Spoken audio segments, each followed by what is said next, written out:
I hope everybody's got their horses because gas prices are going crazy. So take your horse and come with us beyond the borderline with your host, Connor, Cam, Phil, and Ryan. All right. Thank you for that.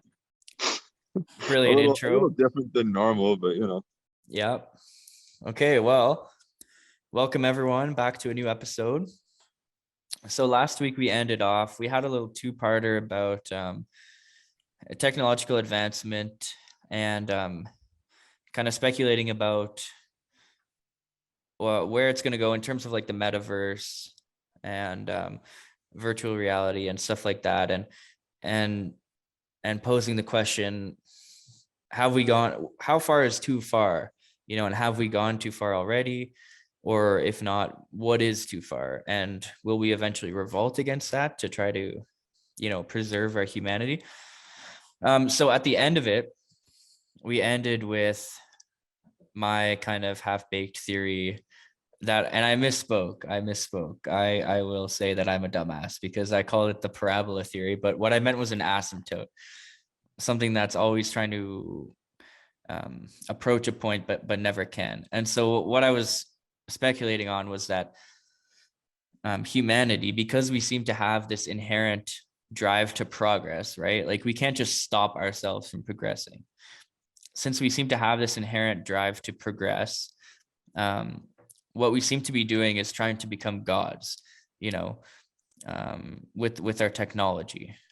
And I think that it might just be that there's basically a law of the universe that is going to say, like, mortal life cannot become immortal, omniscient, omnipresent life, and so in our quest to become gods, we may end up losing our humanity, that which makes us human. So yeah, that was my little half-baked theory. Who knows where it's going? So yeah, I mean, what do you guys think about that? Does it make sense to you? And specifically through the lens of technology and, with AI, with the metaverse, with all this new stuff that's coming, with phones even, are we losing our humanity? Will we lose more? Well, I think these tools are being used to make life easier, more efficient, and it allows us to think on higher levels than it did before. Like, I mean, if you look way back in the ages, it was like you literally just, you did what you had to do to survive. Uh, people used to work like 12-hour days, and it was only like manual labor. Now there's manual labor jobs, but there's also a lot more, what you call like white collar jobs and stuff like that that exist. So I think these are being used for tools to help us grow as a civilization. I know last time I said like at some point it's getting regressive, but I think the whole purpose to make it life easier. Yeah, but I mean more so like, are we venturing into areas that we shouldn't? Like, are we messing with, like, quote unquote forbidden technology that is going to be our undoing? Oh, I absolutely think we'll reach that point for sure, 100%. And I don't want to get into this right away, but the most obvious piece of technology that screams that is AI, right? There's definitely a lot of fear around that because of pop culture. But let's try and stay away from that before we get into that. If we're looking at technology that goes beyond the standard protocol of ethics, a lot of people like to use technology around cloning. We've had the technology to clone for a while now, but why haven't we? Why don't we do it on a mass scale? The question of ethics gets brought up around that. So I definitely think we've already reached in a lot of areas of technology that we shouldn't press onwards, and some areas have stopped, and some areas have continued progressing. But I don't think we've hit that ultimate breaking point that requires us to take a step back and look at what we're doing as a human race. I don't think we've quite reached that breaking point.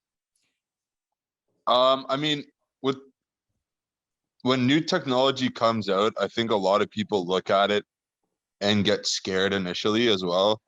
I kind of thought about that, and I realized, when someone invented the wheel, did people freak out and are like, carts should not be moving like that, stuff like that? So is that what we're thinking right now? Is that just part of life? Is like sometimes it's tough to embrace these new innovations? Yeah, that's part And of it, maybe that's definitely. part of it. Yeah. But Well, it's more like, there's yeah, sorry. always going to be some sort of resistance to change because it alludes to the fact that change is difficult. And why would you put yourself in a difficult situation? That's just kind of like how humans, like, they're meant to obviously struggle, but the more you can mitigate suffering is kind of like the general principle. Um, Mhm. when we're talking about like what specifically technology does at this point in time, I don't think it's reached a point where we're becoming less human. And I'm not saying that it it would not. I think it will lead to us being less human, but right now we're kind of balancing the opportunity cost of it right now. Yeah, So we're trying like, to. at what cost do you progress society for you to inevitably become less human? That's kind of like right now, your phone is the closest thing to being a cyborg at this time. But maybe a decade from now, we have a self-sustaining civilization on Mars and we start changing physiologically as we go off planet. So it's kind of a balancing act right now.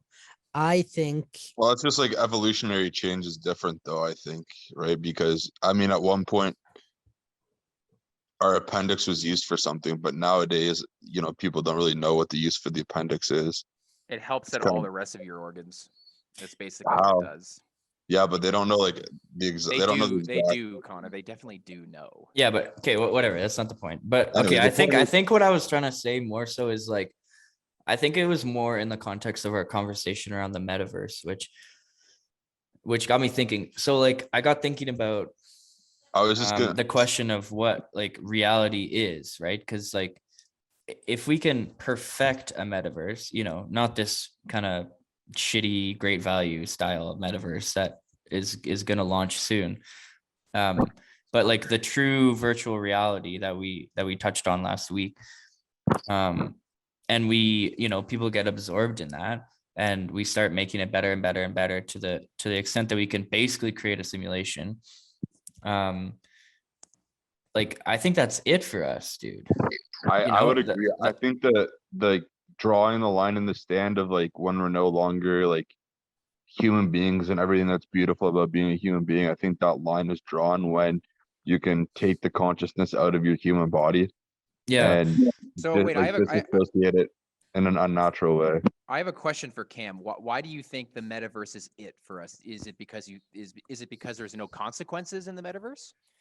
Well, yeah, because it just depends how deeply we want to accept it. Like, if we as a collective species decide that reality doesn't actually exist, like the physical world that we all observe every day doesn't actually matter, and this kind of has to do with the free will discussion that we had.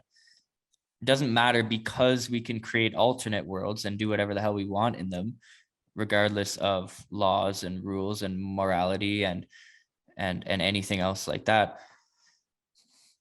I mean, we've So kind of lost that which makes us human, well, and we've lost the beauty of being alive on Earth. And so what I was talking about becoming gods, it's like there's a very odd relationship there, which like in Christian teachings, for example, it's humans are like, we're created to be like God in the sense that we're creators, you know? So there's something mythological about that, a mythological truth about that, because we can see it play out throughout history. But that is our drive to progress, but at the same time, we're still mortal beings, and there's some things that I think we just shouldn't fuck with, like trying to create new universes and stuff. okay, so here's my take on this. As it stands right now, the metaverse is not of any concern because if you go into the metaverse, yeah, there's no consequences right now, but there's always that reality where that there's always a reality that sits above that created reality where consequences do matter. And that for us right now is the reality that we occupy. Yeah, But for right let's say we now, get to a though. point where the meta no, hold on. But let's say we get to a point where the metaverse is indistinguishable from our own reality. Your fear is that we will lose our humanity because in that reality, there's still no consequences. I would argue that once the metaverse reaches a point where it's indistinguishable from our own reality, those consequences that we are so known to occupy in our own reality will eventually mold into will eventually become will come to fruition in that reality, because without consequences we descend into anarchy, right? So if the metaverse is going to truly survive and become its own reality, then that reality will have its own consequences to maintain order. It's a natural phenomenon. Why does our reality work? Because we have consequences. The Are we only no way longer? the only way the Yeah, but metaverse is going to work as a reality that is indistinguishable from a real reality, is if it has consequences. Yeah. but here's the thing is like if that becomes like, but if it becomes norm that people can just live either in on the normal world or if they go live in the metaverse, like I don't think that we're no, I think you can consider those people no longer human because they don't need the attributes of morality, because Okay, you can go and shoot somebody and then they reappear 20 minutes okay, later and it's just like, but that's oh, what it I'm doesn't getting matter. at, Connor. In the metaverse, if the metaverse is really going to exist, in the metaverse, if you killed someone and they actually died and there was no consequences for that, then of course we would lose our humanity. But if you killed someone in the metaverse and they didn't actually die, then why would there Yeah. need to be consequences? Okay, what you're assuming though is that, remember we made the distinction last episode between there being a difference between um a metaverse, a virtual reality where everyone was a part of the same one, or people went into their own realities. So if everyone was Right. part of the same overarching metaverse, yeah, I think the social rules that we have here on Earth would there's room for them to transfer over there. Yes, because we would all still be living in a social community, even though it was in a virtual reality.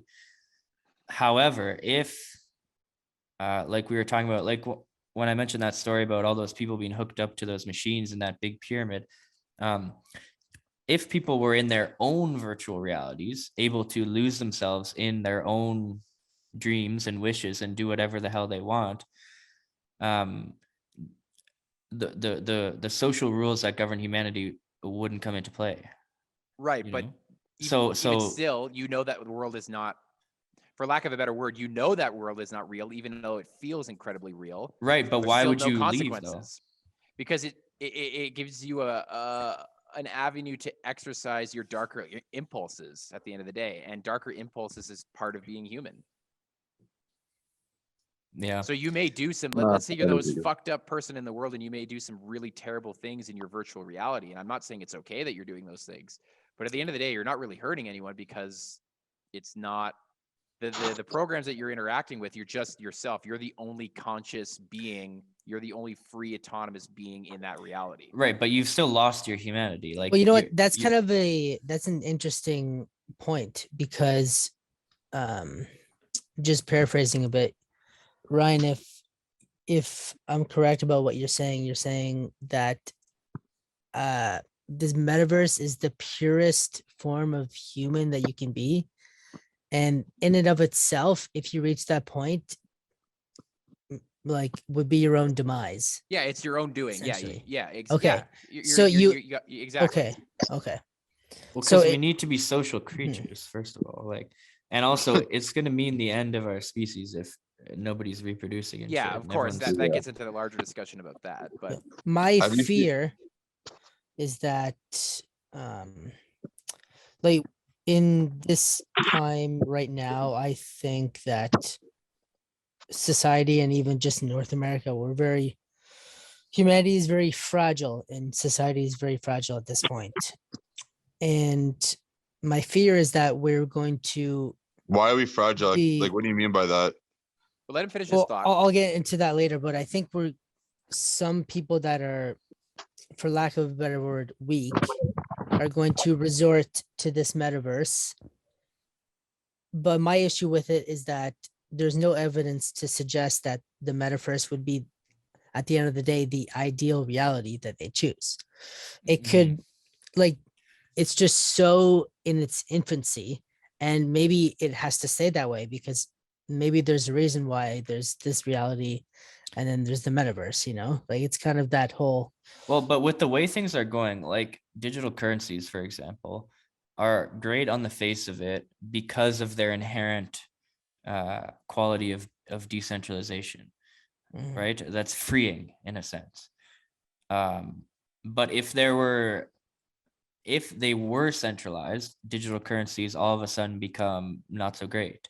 And then, digital identities become a thing. And all of a sudden, everything we do is digital. I mean, it already half of what we do already is digital. But all of a sudden everything is. And sorry to interrupt you, Ken, but these digital currencies aren't always good. Like people use crypto and stuff like that for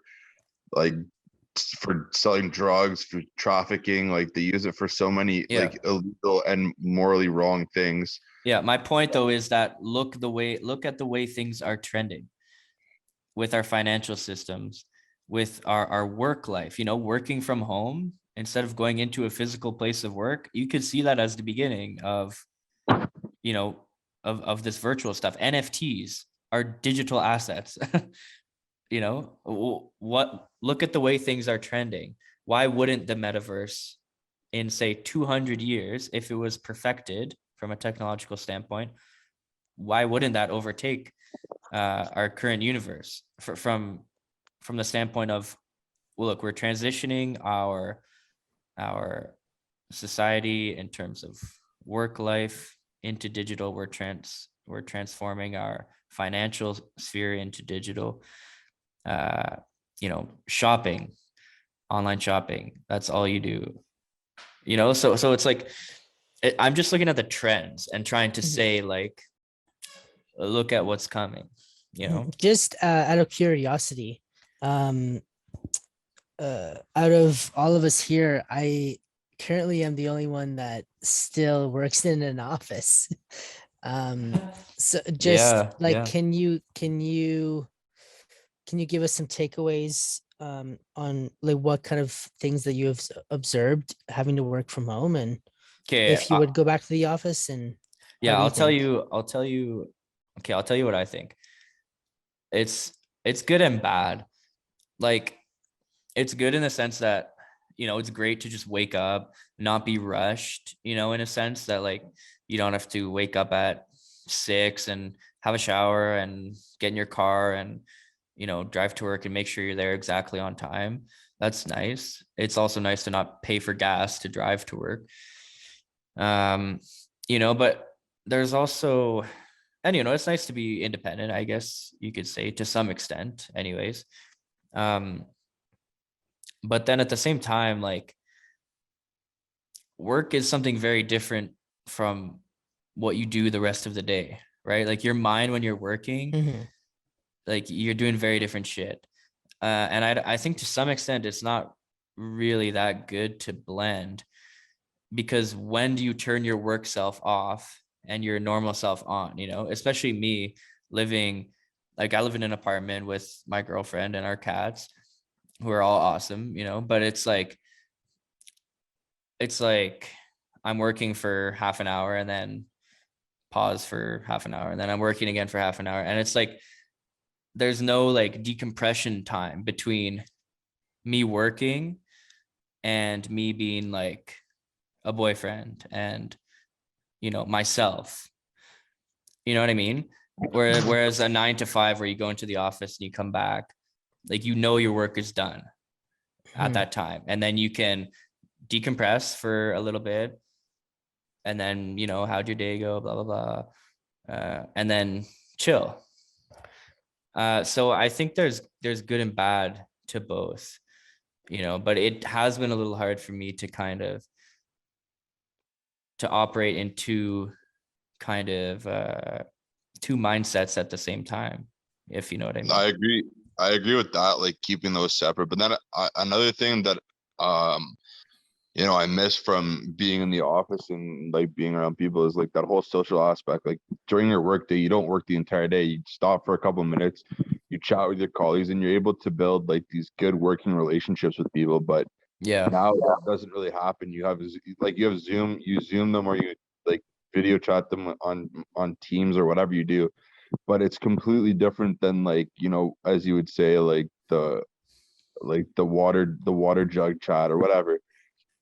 Like you don't get those Right. same interactions. And like I was talking to my parents and my extended family, and like they all had similar roles that I had, and their thing was like on Friday evening after work they'd go out with their colleagues before, like, whatever, before dinner, grab a couple drinks, and then split, go separate ways, and they were able to build like really good like lifelong like work friends and like normal friends through this. And like that's the one thing that working remotely has gotten rid of, is like I don't go out on Friday night after work and hang out with my colleagues. I Mhm. go get ready, and then I go hang out with my friends, which is like, it's sick, don't get me wrong, I love it, but at the same time it'd be cool to go out with my work colleagues and do like a little like happy hour with them, you know get to Yeah. know these people outside of a screen is a big thing, I think. Yeah. That I wonder what the like it'd be interesting to actually do a study on like the efficiency of certain companies, like having people working together in an office in a headquarters versus working at home, and like if that team building, like that in-person social team building actually has like a positive effect on the efficiency of the company. I feel like just using common sense, I think it does. Well, Yeah, I I think would say so. You lose a lot of like in when you're in the office, you just go and you kind of hear or you see what someone else is doing, and you look at like kind of like their routine, and you're like, you know what, they're doing like XYZ really well, I'm gonna incorporate that into my day. Or you're like, you think about doing something else, you see someone in the corner doing something that you thought might be good, and they're just like losing their mind over something. So it's like it's really good for like collaboration and building efficiency. But I think working at home, where you're like a little bit more isolated, like isolated in your area, like you take a break here and there, as you said, Cam, but you know, more times than not, there's less distractions at home than there would be in an office. Less distractions at home.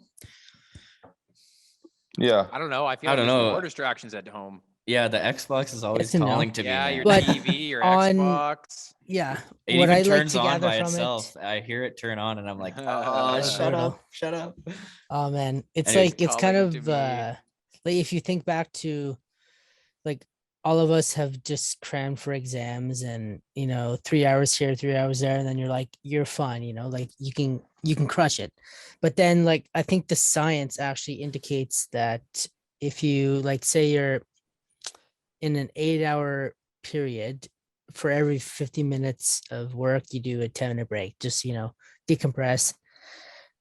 mhm. What that sort of environment is not allowed when you're in the office, specifically in my line of work in retirement right now.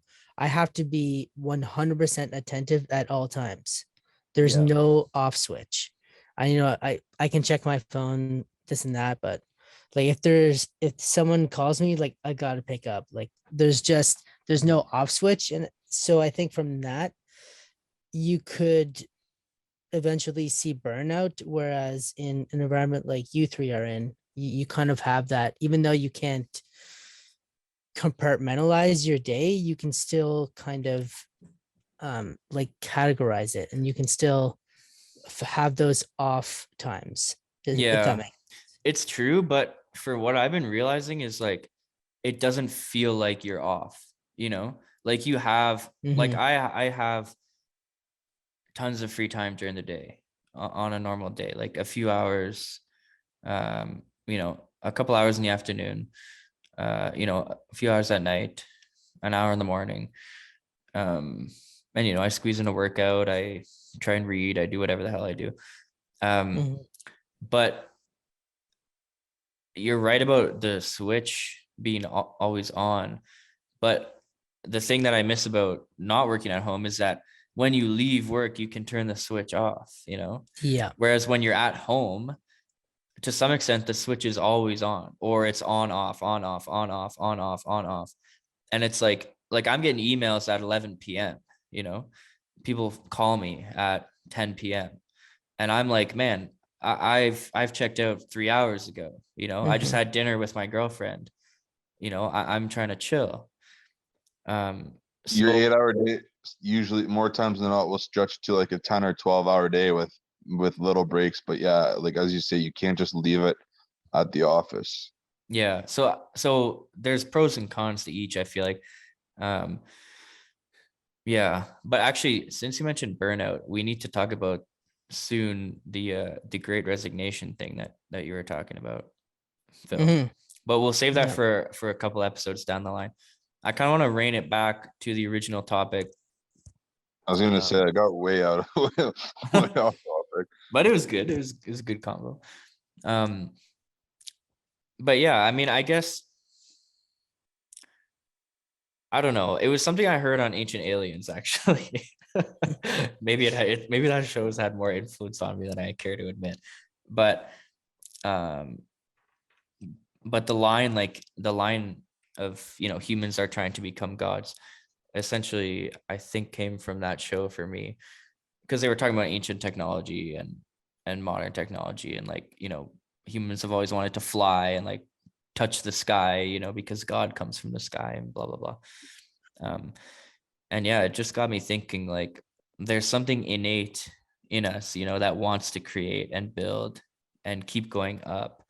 So many people are progressives, whether politically or they don't get involved in politics, but they still think that way, and they view history as a linear rise, and that we're just going to keep progressing inherently, and we probably will. But at what point do we progress too far that we screw ourselves over? In terms of weapons, it's already kind of happened. And I mean, we'll see how the conflict in Ukraine plays out, but the creation of nuclear weapons in the 1940s, that was the first big warning sign that our drive to progress is going to kill us. It will, we're going to create. Okay. This reminds me of, the Large Hadron Collider. Phil would know about this. No, I know what it Yes. is. I know what it is. Yeah. The So- God particle. Yeah, the God particle. Yeah. So Let's go. in Switzerland, it's not in Davos, is it? Somewhere in Bern, I think. Is Bern in Germany? I don't know. I think it's in Switzerland somewhere. There's this particle accelerator called the Large Hadron Collider. And it's where they originally discovered the God particle, the Higgs boson. And there's a lot of theories about it and whatnot, but one of the side effects is that there's a small chance, allegedly, that the smashing together of these particles could potentially create a black hole. And it's just shit like that gets me thinking, man, we're gonna fuck with something one day, kind of like Jurassic Park, Yeah. just our tinkering with shit. Dude, or we're gonna create a super plague, a super fucking Ebola one day. I don't know. It's unfortunate the science behind Jurassic Park is not accurate, but Yeah. Well, I hope mean, to see dinosaurs one day. I've been wanting to. It's already been disproven. I've been wanting to make this reference the whole time, so I'll make it before we end the episode. But have you guys watched Westworld before? Oh, yeah. No, I've heard of it. Very Is it Okay, good? Yeah, it's a good show, but essentially what it is you can kind of make parallels between the metaverse and Westworld. Essentially, it's like an amusement park for humans to interact with robots that look like humans, and they have guns, and these guns can kill the robots, but you can't kill the humans with these guns. Oh. So people walk around this amusement park, which is the size of a city or a province or whatever. It's a large landmass, and it's the Wild West. And people have pretty much full control over this mini universe, so they can go and they can kill these robots, or they can do whatever they want with them. And then eventually some people are like, well, And again, they create these robots, like they literally look like they have human flesh, like they bleed, like fake blood, but they bleed and stuff like that. And then some of the people in Westworld, if I'm not mistaken, like see this as like wrong and trying to save these robots. And I feel like you can kind of like they pretty much act as if they're gods in this world. And that's kind of what I see the metaverse could become as well. It's like if you could live there your entire life, you pretty much have control over your mini reality. And so back to your original question, like eventually people are going to see something wrong with that. Being able to shift your reality however you want Yeah, exactly. is no longer human, and Yeah. there's an issue with that. And it's interesting that you say, well, what you say about they thought they were gods. Another thing that connects back to my original kind of statement or hypothesis is that the greatest thing that God ever did was create us, right? Alleged, like, you know, that's how the story goes. And that power to create life is something, whether you believe in God or not, like, is something strictly in the domain of heaven, you know, in the domain of the divine. Like, we can't create life except, you know, to have children. But we can't create it from scratch. Well, we can with more or cloning. less. Okay, but right. But naturally we can't, you know. So what I mean about becoming gods and destroying ourselves is we are God's children, you know. Whether you believe it or not, I'm just saying, like, that's the idea. We are God's children. So in our quest to become gods, what are we going to try to create? And I think the answer to that is AI. I was going to say, what about these self-learning robots? Yeah, that's so AI. that's exactly what I mean. So in our quest to become godlike, we're going to destroy ourselves via AI, I think. And I think that's a great spot to leave it, because we should pick that up in the next episode. I must say that I just stumbled upon a article from Joe Rogan's Instagram, and it says by 2040, the world will collapse. This MIT computer has confirmed it. Oh, great. All The right. MIT computer is AI. Maybe it's the one that's going to collapse us. It's AI propaganda. It could be. I am John Connor, and this is the Resistance. Fuck. We're doomed. No, we're not doomed. Well, maybe we are. All right. I guess we'll leave that here. So make sure you guys are following and commenting and giving us your feedback. Again, if there's something specific you want us to talk about, let us know, and we'll see when you can address it. Last week, we had one of our longtime listeners give us, you know, a topic. So we talked about that. So do that. Again, thanks, guys, for listening. Follow us on social media. Listen to every episode. We love you. And take care. Brush your hair.